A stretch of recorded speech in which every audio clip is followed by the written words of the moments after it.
Gracias por acompañarnos esta mañana en la Hora Católica, Misa y Más. Soy Alejandro Castillo. Hoy les presentamos la segunda parte de nuestra conversación con el autor Rubén Quesada, un experto en la persecución de la Iglesia Católica en México. Su libro es la guía oficial de la película Cristiada, For Greater Glory, la cual se llevó a la pantalla grande en el 2012. Se recomienda discreción del espectador, ya que algunos contenidos e imágenes pueden ser difíciles de ver. Y esa era una pregunta nomás de curiosidad. ¿Tienes aproximadamente el número de personas que murieron durante esta guerra? Se dice que aproximadamente fueron 200,000 personas. Estamos hablando de los mártires Ujú. y los laicos, un promedio de 200,000 personas en Y 3 años. Rubén, ¿en qué partes de México se llevaron a cabo estas batallas? Pues mira, si ves el mapa en el libro que te digo de Cristiana, que viene siendo el tesis de John Mayer, Ujú. ahí viene el mapa. Pero donde se inició esto, las primeras peleas contra el gobierno, los gospel, fue se llama Los Altos de Jalisco. Los Altos de Jalisco es una región norteña. Ujú. Ahí fue donde se dio el primer golpe al gobierno, que nunca se lo esperaba. Obviamente, cuando ganaron los cristeros, los católicos, entonces se apoderaban de qué? Pues de más caballos y de más armas. Y de ahí, pues, a esperar el siguiente golpe, que planeaban el siguiente golpe al gobierno, y ahí fueron creciendo. Y así fue creciendo el movimiento. Bueno, empezó en Jalisco, pero si ves el mapa, que pues obviamente ya viene con todo ya sellado, casi abarcó toda la República Mexicana. Ujú. Obviamente estamos hablando del centro de México, fue el núcleo de todo, pero Jalisco, Michoacán, Guanajuato, Zacatecas, toda esa región, y de ahí fue desparramándose por todo el resto de la República. No digo a todos los estados, no digo mucho al norte, Ujú. pero sí abarcó, yo digo que el 80% de la República Mexicana estuvo involucrado en este levantamiento. Esto se llevó a cabo antes del Internet, así es que ¿cómo fue la mejor manera de comunicación en ese entonces? Pues era, como dicen, caminando a caballo, era la Mm. forma. Ujú. A veces había una oportunidad de viajar por tren, pues obviamente lo hacían, pero tenían que ser muy cautos de que no los fue a descubrir el gobierno. Con alguna nota de algo así, o comunicación, o algún comunicado, pues iban a caer en la cárcel. En la película de nuevo de For Greater Glory enseñaban desgraciadamente la muerte de varios sacerdotes, pero antes de ser fusilados o colgados, perdonaban a las personas, a los soldados que estaban haciendo estos actos. Am, ¿Por qué miles de católicos, sacerdotes, religiosos, laicos dieron voluntariamente su vida a la cristiada? Bueno, muchos obviamente no iban con esa idea que se iban a morir, muchos sí. A lo que sí estaba de seguro, dicen, bueno, si no morimos, vamos a morir en la pelea. Entonces, ¿cómo vamos a morir? ¿De rodillas, pidiendo perdón? No, señores, vamos a pelear y Dios va a estar con nosotros. Era algo que, pues, obviamente, en aquel entonces, la, ¿cómo dicen? La gente católica de hueso colorado la vivía su fe sin Ujú. temor, y se lanzaban, cueste lo que cueste, todos, pues con el nombre de cristeros. ¿Por de dónde se originó cristeros? Ujú. Pues la palabra viene cuando empezaron los primeros ataques, no, los alzamientos contra el gobierno, se lanzaban con el grito de Viva Cristo Rey, y Viva la Virgen de Guadalupe. Pero eso de Viva Cristo Rey se les grabó mucho a los soldados. Entonces, cuando ya empezaba el combate, decían de una forma burlesca, ahí vienen decían, en vez de Viva Cristo Rey, ahí vienen estos cristeros, los Cristos Reyes. Ujú. Y de ahí se formó fácilmente la palabra cristero. Ujú. Entonces, los soldados lo decían de una forma burlesca, ahí vienen estos cristeros. Pero los cristeros lo llevaban como un escudo Ujú. de amor a Dios. Y somos cristeros, que viva Cristo Rey. Y fue ahí Amén. se formó la palabra de Dios. Entonces, pues obviamente muchos de ellos, como te dije, vivían su fe día y noche, una pasión, un fervor hacia la Virgen, una devoción a la Virgen de Guadalupe, y simplemente sabían que tenían que lanzarse a luchar por la libertad religiosa por el país y por las generaciones que vienen. Si no, pues íbamos a morir todos, obviamente, fusilados, encarcelados o de rodillas. Solo Dios sabe qué hubiera pasado. ¿Hay alguna historia que quizás gustas compartir que no salió en la película de For Greater Ay, Glory? bueno, no hay una, fíjate, hay muchas, pero te voy a contar una. Ándale. Hay una, me crucé con un libro también, pues hace muchos años que he dado estos tipos de conferencias. Y me acuerdo que encontré un libro en el internet que se llama Entre las patas de los caballos. Es de un joven, Luis Rivero del Val, joven de 24 años, creo, que se lanzó al combate, o sea, fue a pelear por la libertad religiosa. Este joven este, mantuvo un diario, estuvo escribiendo, haciendo sus anotes mientras estuvo en la guerra, peleando. Y bueno, ¿por qué el título del libro? Ujú, Esa historia es de que este joven, cuando llegó la tregua, cuando ya se llegó a la paz, el gobierno puso también ¿cómo se puede decir? Le digo, bueno, va a haber la paz, pero van a seguir unas condiciones. ujú, Y ya les puso condiciones y una de esas dijo, entreguen sus armas, todos ustedes, y se les va a dar un documento que viene siendo, pues, una, este documento va a decir que ya no son traidores. Va a ser, el gobierno los perdona, ujú, es que entreguen sus armas y aquí les voy a entregar, su salvoconducta, es como se le dice. Muy bien, muchos de ellos lo hicieron, muchos cristeros. Luis Rivero del Val fue uno de ellos junto con su compañero. Fueron, entregaron sus armas y se les dio el salvoconducta. Cuando terminaron, iban a subirse justo al tren para finalmente regresar a casa. Llegaron los policías y ahí los balacearon, los mataron antes de subir al tren, antes de que regresaran a casa. ¿Por qué? Pues ya no tenían con qué defenderse. ujú. Entonces, estos dos jóvenes, ahí quedaron los cuerpos tirados. Gente piadosa ahí del pueblo levantó los cuerpos y los llevó al morgue. Y ahí le encontraron un morralito que traía pegado, y donde venía el salvoconducta y venía el diario de él, donde Mm, escribió todo. ujú, Entonces la gente dije, pues si estos, pero ¿por qué los mataron si ya tenían el salvoconducta? ¿Ya los habían perdonado? ¿Qué pasó?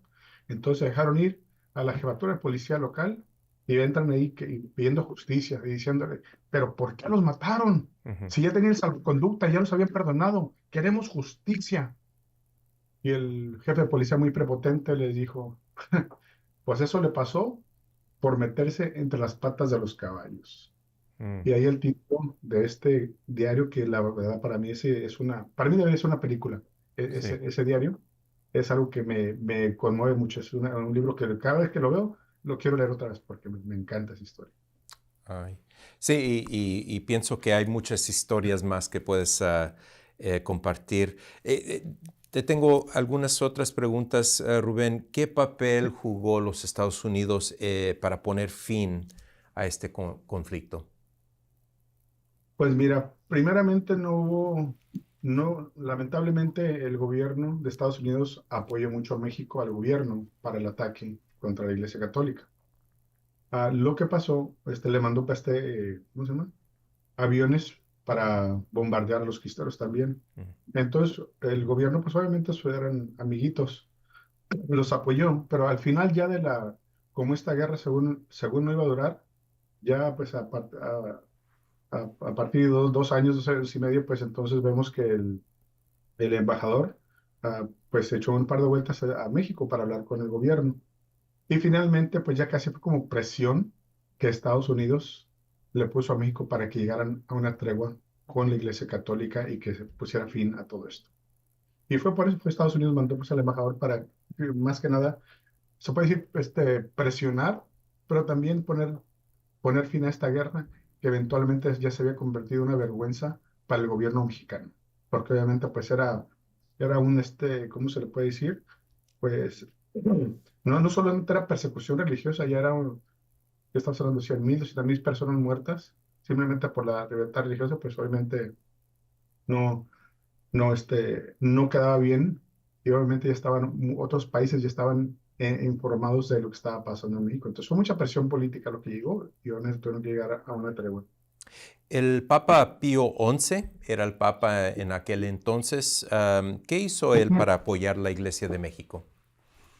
Pues sí, mira, cuando se inició la pelea, pues cuando empezó el gobierno a atacar a la Iglesia Católica, eso fue, estamos hablando de agosto de 1926. Obviamente, pues llegaron telegramas al Vaticano sobre las circunstancias y en noviembre 18 de 1926 les envió hubo 12 cartas encíclicas papales que fue a México. La primera fue en noviembre 18 del 26, que se llama, y aún lo puedes conseguir, está en el internet, Iniquis Afflictisque, que se traduce a las tristes circunstancias que están viviendo. Y es una encíclica, pues, dándole ánimo a todo el pueblo, a los obispos, arzobispos, sacerdotes, laicos, a toda la familia de Dios que se encuentra en esta triste situación en México. Darles ánimo, darles bendiciones y que sigan luchando, que sigan luchando, obviamente, pues, pacíficamente en lo que puedan. Fue la primera. Y luego después, lo que pasó, hemos platicado brevemente, casi a los 3 años se acaba la guerra, los cristianos, muchos de ellos, entregan sus armas, y después lo que hizo el gobierno, se lanzó a una cacería de líderes cristeros, Mm. y mató más de 500 cristeros en sus hogares y en sus familias por haber peleado contra el gobierno. Fue una trampa, Ujú. fue una trampa. Entonces, como la persecución seguía, obviamente, por diferentes partes. En el 29 de septiembre del 32, también se envió otra carta. El Papa la carta se llama Acerbe Animi, que dice obviamente con doloroso ánimo. Obviamente porque en el 32 también hubo otro levantamiento también, Ujú. que el gobierno empezó, pero obviamente se apagó muy, muy pronto. Y esta carta les llegó a México también para darles ánimo, bendiciones y todo. Pues obviamente el gobierno no puede darles apoyo en combate, pues. Simplemente bendiciones y Rubén, palabras. nomás para que sepa nuestra audiencia, hay dos parroquias aquí en la Arquidiócesis de Chicago nombrados después de los dos mártires que murieron durante esta guerra, San José Luis Sánchez del Río, ¿Del que río? antes fue San Francisco de Asís y Santa Filomena, y Ujú. Maternity BVM también. Son tres parroquias en una. Se convirtió a San José Luis Sánchez del Río. Y también Ah, tenemos a Saint Leonard y San Pío X, que se convirtió al Beato Miguel Pro. Es muy ay, qué interesante, padres. ¿verdad? Y, y, Así es. y, Increíble. hablando de ellos, ¿cuáles otros personajes que se presentaron en la película se convirtieron en santos católicos? Pues mira, hubo muchos porque te había comentado la última vez, han existido como, creo que son 5 beatificaciones y canonizaciones. A veces en el proceso, el primero que recuerdo fue el Beato Miguel Agustín Pro. En septiembre de 1988 fue beatificado. Y Ujú. entonces creo que fue hasta el 2000 donde hubo, creo, las primeras, el Papa Juan Pablo II canonizó en el 21 de mayo del 2000 también a varios, San José María Robles Hurtado, pues una lista enorme de santos, fueron unos veintitantos, fueron ahí, Cristóbal Magallanes, que obviamente tiene un grupo también de sacerdotes con él, Román Rosales, Rodrigo Alemán, varios, Agustín Caloca. Entonces eso fue la siguiente, en mayo del 2000 fue la primera beatificación, y obviamente después viene la canonización, que varios que fueron beatos, Ujú. después fueron canonizados. Qué bien. Entonces, digo, hay una cifra exactamente no te la puedo dar porque creo que hay unos que también fueron canonizados en esos grupos, pero no eran mártires de la cristiana. Y corrígeme, el 21 de mayo es la fiesta donde se celebran todos los mártires de la cristiada, ¿verdad? O, Así es. ok. Así es. Ok, so ya viene el 21 de mayo. Está. Ya, yo creo que ya lo has mencionado, pero sirve para que puedes reenfatizar este punto. ¿Cuál es la lección de la cristiada para quienes luchan hoy por la libertad religiosa? Muy buena pregunta, fíjate, muy buena pregunta. Este, ¿Cuál es la lección que vamos a tomar aquí? Para mí, más que nada, mira, en el libro, entre las patas de los caballos, cierra la portada de atrás, tiene un comentario, un párrafo muy bonito de este joven que escribió, y creo que para mí es una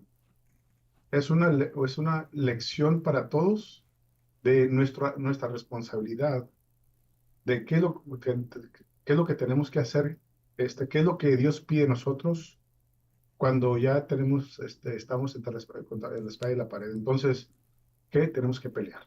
Ujú. Ahora, si lo podemos hacer pacíficamente, bien, pero en este párrafo dice este joven, lo tengo grabado, dice, días vendrán cuando puedan cantarse las epopeyas de esos hombres, de esos héroes de México. Para entonces, México sabrá agradecerlo y las cadenas estarán rotas y México sabrá agradecerlo. Entonces, dice, días vendrán cuando van a cantar estas historias, cuando se van a contar, sí, la estamos contando. Para entonces, las cadenas estarán rotas y México sabrá agradecerlo. Ahora, ¿México lo agradece? No sé, yo no vivo en México, pero yo veo mucho cómo se está, pues lamentablemente veo como igual la sociedad va perdiendo la fe, va perdiendo el catolicismo, ya la cantidad el porcentaje de católicos en México ya también ha disminuido. ¿Puede haber una resurrección otra vez? Claro que sí, en cada uno de nosotros. En cada uno de nosotros tiene que haber ese fervor, simplemente esa pasión por ser. ¿Por qué?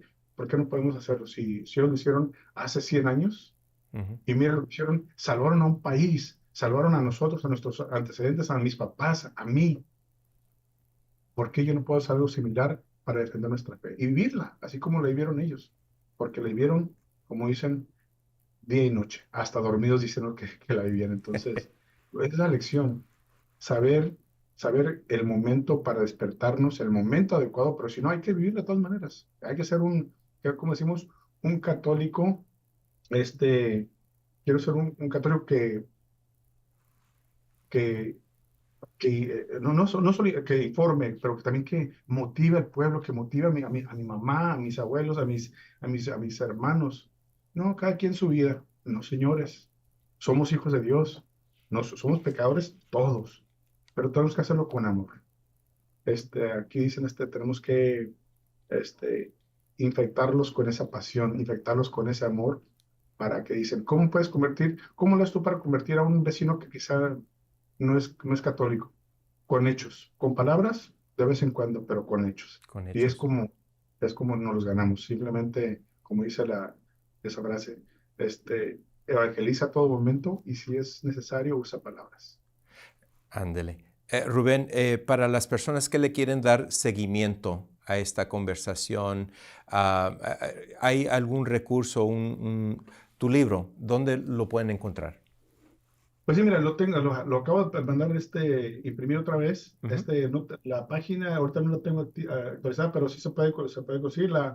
La otra opción, fíjate que te iba a decir, nomás lo voy a plantar a ver si algún día hay una forma de que viaje para allá, hacemos una conferencia un Ujú. fin de semana, con que me cubran el vuelo, a ver cómo le podemos hacer.